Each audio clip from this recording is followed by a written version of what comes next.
हरे कृष्णा। तो सबसे पहले हम लोग जो विवाह हम लोग सुनने वाले हैं, विवाह का प्रसंग, जो इस विवाह के प्रसंग को सच्चे मन से सुनेगा, अच्छे मन से सुनेगा, उसको जरूर जो है भगवान की भक्ति प्राप्त होगी, भगवान से प्रेम प्राप्त होगा। आप लोग इस वीडियो को अवश्य सुनिए और जिनका विवाह नहीं हो रहा उनको जरूर सुनाइए, उनका विवाह भी जल्दी होगा। हरे कृष्णा। तो सबसे पहले हम लोग जो है भगवान और गुरु महाराज से प्रार्थना करते हुए स्टार्ट करते हैं। ओम अज्ञानतिमिरान्धस्य ज्ञानाञ्जनशलाकया चक्षुरुन्मीलितं येन तस्मै श्री गुरुवे नमः। नमः विष्णुपादाय कृष्णपृष्ठाय भूतले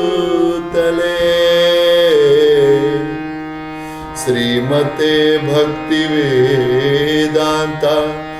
स्वामिन्निति नामिने। नमस्ते सारस्वते देवे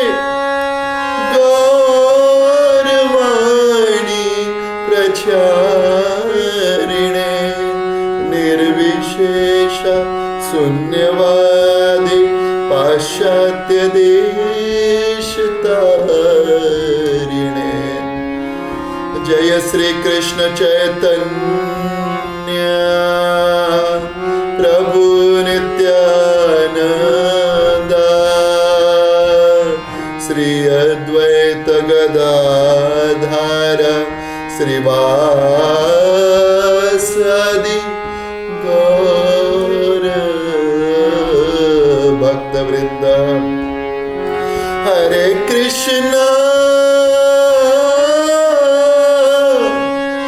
कृष्णा कृष्णा हरे हरे हरे राम हरे राम राम राम हरे हरे। गुरुवे गौरचंद्राय राधिकाय तदालये कृष्णाय कृष्ण भक्ताय तद्भक्ताय नमो नमः। हरे कृष्णा। तो आज भगवान के विवाह का प्रसंग है, क्योंकि परीक्षित महाराज ने यह प्रश्न किया था सुखदेव गोस्वामी से। सुखदेव गोस्वामी कथा बताना चालू करते हैं कि विदर्भ जो प्रदेश है वहाँ पे एक भीष्मक नाम के राजा थे, जिनके 5 पुत्र और 1 पुत्री थी। जिन पुत्र का नाम था रुक्मी, रुक्म रूप, रुक्म बाहु, रुक्म माली, रुक्म केश और रुक्मिणी। सबके नाम में रुक्म था। और बहुत सारे संत महात्मा जो हैं उनके घर में आते रहते थे और भगवान कृष्ण का गुणगान करते रहते थे। नारद मुनि आकर के भगवान कृष्ण का गुणगान करते थे। और जो रुक्मिणी हैं भगवान कृष्ण के गुणों को सुन करके जो है उनके प्रति आकृष्ट हो गई थी और उनको मन ही मन अपना पति मान लिया था। लेकिन रुक्मी जो भगवान कृष्ण से द्वेष करता था, वो चाहता था कि उसका जो मित्र है शिशुपाल, वो जो है पति बने और उसकी शादी तय हो जाती है शिशुपाल से, रुक्मिणी की। और रुक्मिणी जो है अंदर ही अंदर छटपटा के रह जाती हैं और वो फिर भगवान को जो है प्रेम पत्र लिखती हैं और प्रेम पत्र लिखती हैं और एक ब्राह्मण को देती है और ब्राह्मण से बोलती है कि आप जाइए और भगवान को मेरा ये प्रेम पत्र दीजिएगा। वो मान जाए तो ठीक, नहीं तो मेरी लाश जो है वो घर से निकलेगी। आजकल देखते हैं फिल्मों में ना कि मैं इससे ही शादी करूंगी, अगर यह शादी नहीं करेगा और या ये व्यक्ति मुझसे विवाह नहीं करेगा या मैं इससे विवाह नहीं कर पाऊंगी और लोग जो हैं मेरे रोड़े अटकाएंगे, तो मैं जो है इस व्यक्ति को मैं जो है इस संसार से जो है पलायन कर जाऊंगी, मर जाऊंगी, कोई मुझको रोके नहीं, कोई टोके नहीं, और मैं जहर खा करके मर जाऊं, किसी भी तरीके से जो है कुछ ना कुछ जो है हो जाएगा, मैं कुछ कर लूँगी। तो इस तरीके से जो है रुक्मिणी बोलती हैं भगवान को। लेकिन भगवान जब जैसे देखते हैं कि ब्राह्मण देव आए हैं, भगवान सबसे पहले उनको प्रणाम करते हैं और उनको अपने सिंहासन पर बैठाते हैं, पैर धोते हैं, और भगवान उनको बोलते हैं कि हे ब्राह्मण देव, संतुष्टो यदि वर्तेत ब्राह्मणो येन केनचित् अह्यमाना स्वादमार्त सहि अस्याखिल कामधुक्। हे ब्रह्मण्य देव, यदि एक ब्राह्मण संतुष्ट है, ब्राह्मण अपने कर्तव्य से संतुष्ट है, जो मिल रहा है येन केनचित् किसी तरीके से मिल रहा है, संतुष्ट है, उसके लिए वही संतोष जो है कामधुक, एक कामधेनु के समान हो जाती है, सारे इच्छाओं की पूर्ति करने वाली हो जाती है। इसलिए बोलते हैं शास्त्रों में, असंतुष्टा द्विजा नष्टा संतुष्टो यथा नृप। असंतुष्ट जो ब्राह्मण होता है वो नष्ट हो जाता है, और जो संतुष्ट राजा होता है वो भी नष्ट हो जाता है। इसीलिए किसको संतुष्ट रखना है, किसको संतुष्ट नहीं रहना है, यह भी शास्त्रों में दिया गया है। और उसके बाद भगवान बहुत सुंदर बोलते हैं असंतोष के बारे में, असंतुष्टोस्य किर्लोकान आपनोत्यपि सुरेश्वरः अकिंचनोपि संतुष्ट सेते सर्वांग विज्वरः। भगवान बोलते हैं यदि किसी ब्राह्मण को जो है इंद्र का लोक प्राप्त हो जाए लेकिन संतोष नहीं है मन में, तो उसके हर जीवन में तकलीफ होती रहेगी, खलबली मचती रहेगी। लेकिन कोई अगर कोई संतोष है, संतोषी व्यक्ति है, झोपड़ी में पड़ा हुआ है, जैसे आगे आने वाले प्रश्न में सुदामा जी आएगा, सुदामा जी अपने महल को देखकर घबरा गए, भगवान कृष्ण ने उनको महल दे दिया और अपनी झोपड़ी को ढूंढने लगे, कहाँ गई मोरी झोपड़िया, मंदिर देख डरे सुदामा मंदिर देख डरे। बहुत सुंदर भजन है, हम लोग गाएंगे कभी। और ब्राह्मण के जब ब्राह्मण के प्रशंसा कर लिए, प्रणाम कर लिया, तब ब्राह्मण देव प्रसन्न होकर के फिर माता रुक्मिणी जी का उनको निवेदन सुनाते हैं। और रुक्मिणी जी कहती हैं, श्रुत्वा गुणान भुवन सुंदर शृण्वतां ते निर्विश्य कर्ण विविरय हरतो अंग तापम रूपम दृशाम दृशिमताम अखिलार्थ लाभम त्वयि अच्युता विशति चित्तम पत्रपम में। हे भगवान, आपके ये भुवन सुंदर स्वरूप के वर्णन सुन करके मेरा जो चित्त है आपकी ओर आकृष्ट हो गया है, और आपका ये जो रूप है सारे आँख वालों देखने वालों के जो है उनके देखने का अखिल लाभ जो है वो आँखों के होने का ये लाभ है, आपके रूप का दर्शन करना। रूपम दृशाम दृशिमताम अखिलार्थ लाभम। हाँ, और कोई अच्युत विशति चित्र पत्रपम में, और आप जो है मेरे चित्र के पत्र में समा गए हो भगवान। और भगवान उसके बाद बोलते हैं, का त्वाम मुकुंद महति कुलशील रूपम विद्या वयो दमिण धाम अभिरात्म तुल्यम धीरापतिम कुलवती नवरीत कन्या कालो निशिम्ब नरलोक मनोभिरामम। हे भगवान, आपके समान रूप गुण शील में कौन श्रेष्ठ है? कोई नहीं श्रेष्ठ है। आप नरों में सिंह के समान हो, नृसिंह हो, और आपका जो है आपका जो भोग है वो ये शिशुपाल जैसे कुत्ते और सियार खाएंगे क्या? ऐसा नहीं हो सकता भगवान। मैं तो आप ऐसा कुछ कार्य कीजिए कि शिशुपाल मेरा स्पर्श भी ना कर पाए, और आपके अगर मैंने कोई भी अपने पूर्व जन्म में कर्म किए हो, इस जन्म में कुछ अच्छे काम किए हो, तो मुझको जो है आपके चरणों की धूलि, आपके रज प्राप्त हो जाए। इतना सुंदर देखिए माँ रुक्मिणी का निवेदन है। और अगर नहीं मिला अगर आपके चरणों की धूलि, तो मैं अपने शरीर को जो सुखा कर इसकी जान दे दूंगी और 100 जन्मों तक प्रतीक्षा करूंगी मैं, लेकिन शिशुपाल से विवाह नहीं करूंगी। देखिए कितनी बड़ी प्रतिज्ञा है। और उसके बाद बोलती हैं महाराज, ये बहुत सुंदर श्लोक है, वो कहती हैं क्या, यस्यांगरी पंकज रजः सनप्रम महांतो वांछन्यत्यम युमा परिविरात्म तमोपहत्यै यर अंबुजाक्षण लभेय भवत प्रसादम जहियाम सुन व्रत कृष्ण छत जन्म भी शात। 100 जन्म लूंगी लेकिन आपके चरणों को छोड़कर कहीं नहीं जाऊंगे भगवान, हमको बस आपका चाहिए चरण। और ब्राह्मण से सुन करके जब ये बात सुनते हैं भगवान कृष्ण उनको बोलते हैं कि मेरा मन भी जो है रुक्मिणी में लगा हुआ है, मेरी रातों को तो नींद नहीं आती। तथा अहमपि तदचित्तो निद्रांच न लभे निशि वेदाहम रुक्मिणा द्वेषान ममोद्वाहो निवारितः।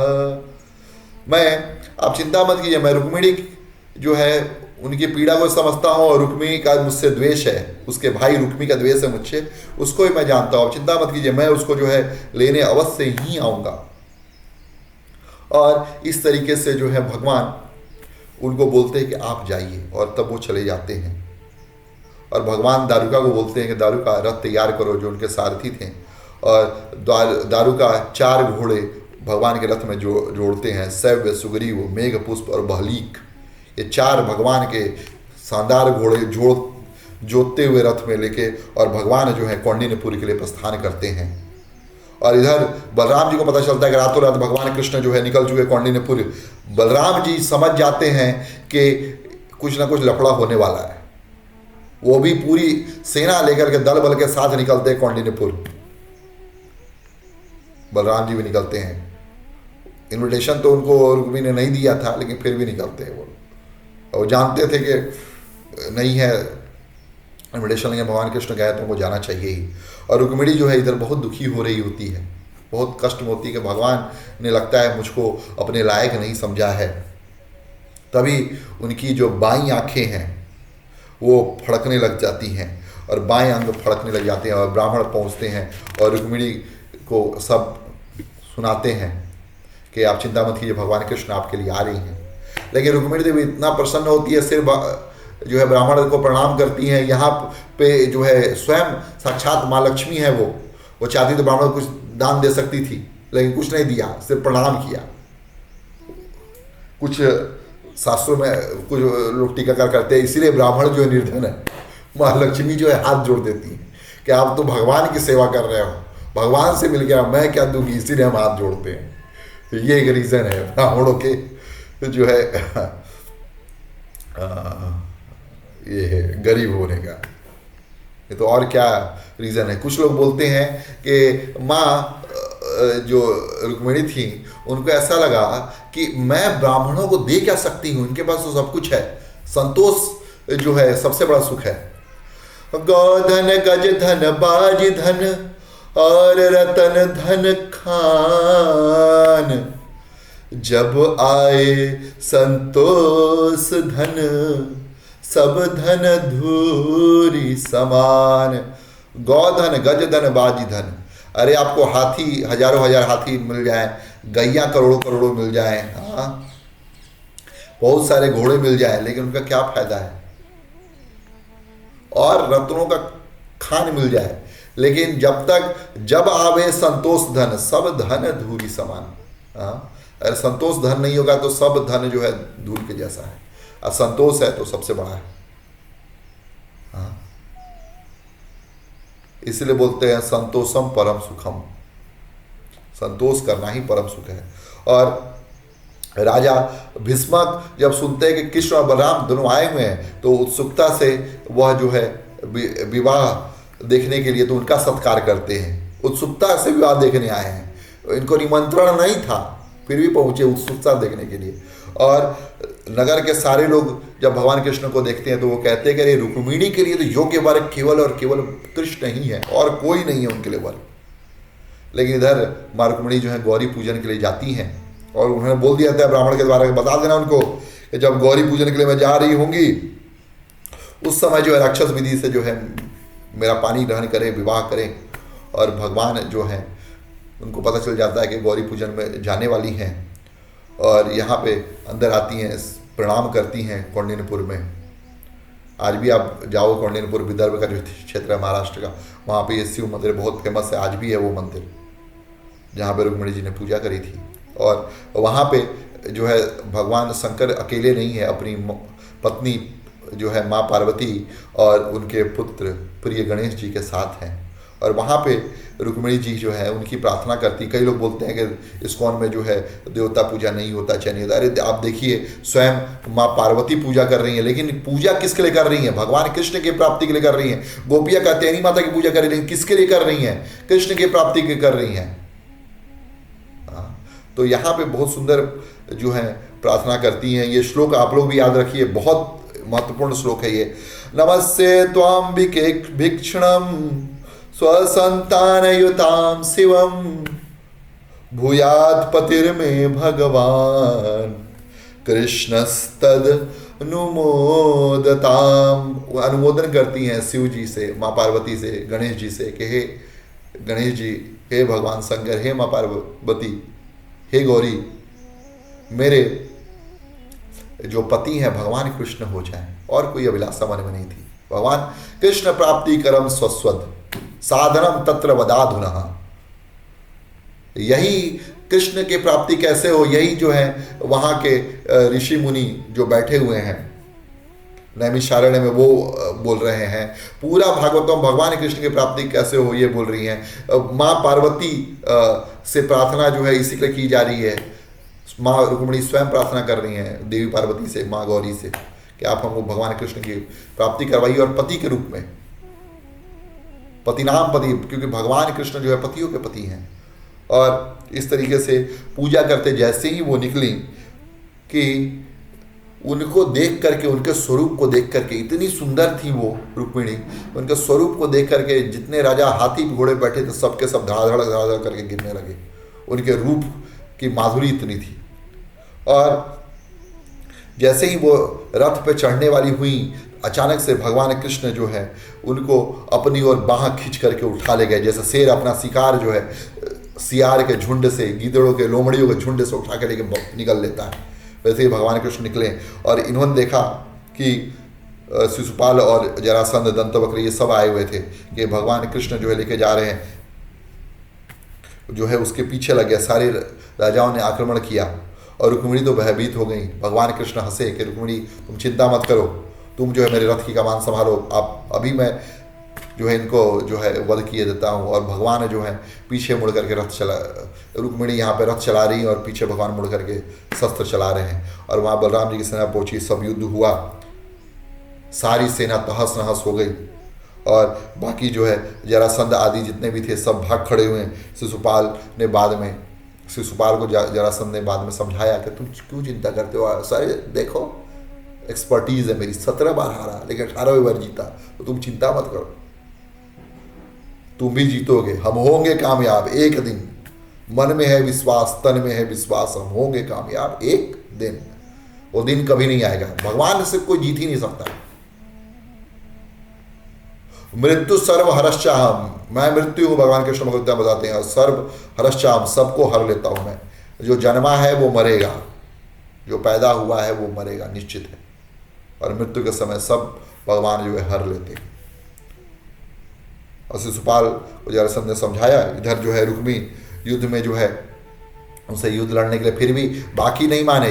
रुक्मी जो 1 करोड़ की सेना लेके पहुंच गया है मर्डर करने के लिए, लेकिन भगवान ने सबको मार कर रुक्मी को पकड़ लिया और तलवार उठाया मारने के लिए। लेकिन रुक्मिणी को देखा कर रोते हुए कांप रही हैं। फिर रुक्मिणी को देखते हुए उन्होंने उसका वध नहीं किया। 5 जगह से उसकी जो है छोड़ दी सिखाएं, और उसको गंजा करके बाकी जगह से गंजा करके भेज दिया। और इधर जो है देखा उनका ये होते हुए, अपमान होते हुए रुक्मी का। तो भगवान कृष्ण को बलराम जी समझाने लगे कि अरे ये क्यों कर रहे हो तुम ऐसा, ये तो हमारे अपने प्रिय हैं, ये तो हमारे जानने वाले हैं, ये तो हमारे सगे संबंधी हैं, इनका जो है तुम इस टाइप से तुमने कर दिया, मुझको बहुत अफसोस हो रहा है। और ये बलराम जी अंदर ही अंदर पसंद हो रहे थे, बहुत बढ़िया किया, वेरी गुड, वेल डन। अरे रुक्मिणी का भाई है, ऐसा नहीं करना चाहिए था तुमको, कृष्ण ये गलत काम किया है तुमने, दिस इज नॉट फेयर, मैं इसका सपोर्ट में नहीं हूँ। लेकिन रुक्मिणी को बोलते हैं रुक्मिणी जाने तो क्या करे, सब अपने कर्मों का फल ही भोगते हैं, अब ये निकृष्ट कर्म करेगा तो यही फल भोगेगा, तुम भी छोड़ो, जाने दो, कर दो। और फिर भगवान जो है उसको कुरूप बना करके रुक्मिणी को भेज देते हैं। और रुक्मिणी ने यहाँ कसम खाई होती है कि अगर मैं कृष्ण को हराऊंगा नहीं और तो मैं नगर में प्रवेश नहीं करूंगा। रुक्मिणी यहाँ हारता है, फिर बाद में वो विदर्भ में प्रवेश नहीं करता, भोजकट नाम की नगरी बनाता है। और भगवान यहाँ पे भीष्मक सुता जो हैं उनको लेकर के आते हैं द्वारिका में, और द्वारिका में उनका बहुत सुंदर तरीके से विवाह होता है। और यहाँ पे एक बहुत सुंदर श्लोक है जिसमें भगवान बारे में बोला हुआ है, भगवान भीष्मक सुताम एव निर्जित्य भूमिपान पूरमानीय विविधवत उपये में कुरुद वह। विधिवत विवाह करते हैं, पहले राक्षस विधि विवाह की, बाद में वैदिक रीति से पूरा विवाह करते हैं। भगवान जो है राक्षस विधि से चलाने वाले नहीं है, ना राक्षस विधि को प्रमोट करते हैं, वो तो धर्म संस्थापनार्थाय संभवामि युगे युगे, धर्म के संस्थापना के लिए जो है वो हर युग में आते हैं। और भगवान इस कलयुग में भी जो है भगवान चैतन्य, श्री चैतन्य महाप्रभु के रूप में आते हैं भगवान जो है, और आकर के युग धर्म जो है हरिनाम संकीर्तन उसका प्रचार प्रसार करते हैं भगवान। तो यहाँ हमने देखा कितने सुंदर तरीके से जो है माता रुक्मिणी और भगवान कृष्ण का विवाह हुआ। इसके बाद जो है अन्य अन्य लीलाएं हैं, उनके पुत्र कैसे हुए, बाद में और अन्य विवाह उनका कैसे हुआ, और सुदामा विप्र जो है उनका चरित्र है वो जो है आने वाले वीडियो में देखेंगे। और आप अगर यहाँ तक बने हुए हैं, आप सबसे करबद्ध निवेदन है कि जो इस चैनल से जुड़े हुए हैं, हमारे वीडियोस को लगातार देख रहे हैं, वो प्लीज़ इस चैनल को लाइक शेयर सब्सक्राइब कीजिए और बेल नोटिफिकेशन दबाना मत भूलिए ताकि हमारी अपडेट्स जो है आते रहें। और अपने मित्रों के साथ भी शेयर कीजिए ताकि वो हमसे जुड़ सकें। और जो भी व्यक्ति, जो भी भक्त हमको सहायता करना चाहते हैं पत्रम पुष्पम फलम के माध्यम से, तो हमारे यहाँ पे फ़ोन नंबर दिए हुए हैं, उस पर आप लोग फ़ोन पे, पेटीएम, गूगल पे, जो आपकी सुविधा हो उसको कर सकते हैं। हाँ, तो इन्हीं वचनों के साथ ग्रंथराज श्रीमद् भागवतम की जय, श्री प्रभुपाद की जय, गौर सीतानाथ प्रेमानंदे, हरि हरि बोल, हरे कृष्णा।